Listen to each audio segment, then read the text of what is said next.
Do you know the English word dull? Dull is the opposite of bright. Often it means uninteresting. We can talk about dull weather, which means cloudy weather, probably some rain and certainly no sunshine. We can talk about a dull book or a dull lesson, and we can say that someone is dull. A dull person is probably not very intelligent and has nothing interesting or lively or amusing to say. We have a saying in English that all work and no play makes Jack a dull boy.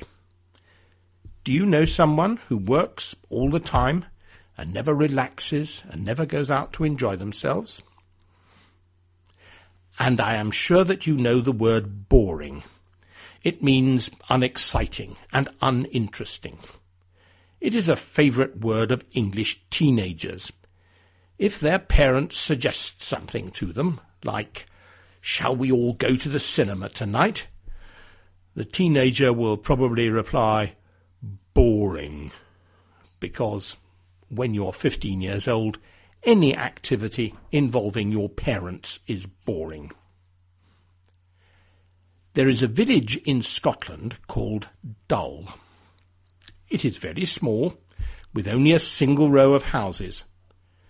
There is a church, but it has not been used for several years. There is a school too, but it is closed. In the past, Dull was quite interesting.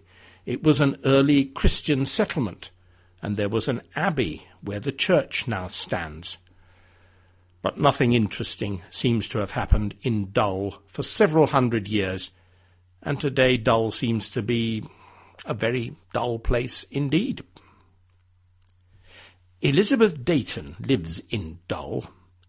However, she is obviously not a dull person, because recently she went for a cycling holiday in America. And while she was there, she discovered a town called Boring.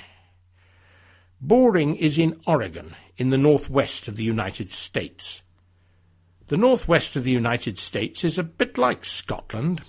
Lots of rain and snow in the winter.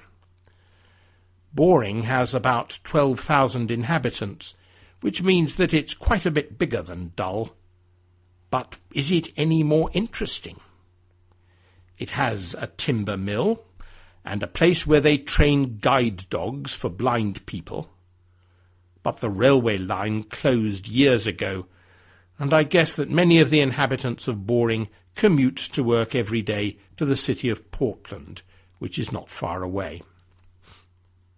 Elizabeth Dayton had the great idea that Dull and Boring should become twin communities. There could be a sign outside Dull saying, "Dull, twinned with Boring," and a sign outside Boring saying, "Boring, twinned with Dull." And people passing by would smile and think that even if Boring is boring and Dull is dull, people in the two communities at least have a sense of humour. The local authorities in Dull and Boring are now considering Elizabeth's idea.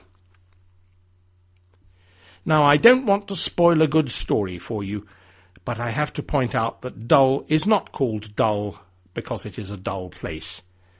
The name Dull comes from the Scottish Gaelic language and probably means meadow.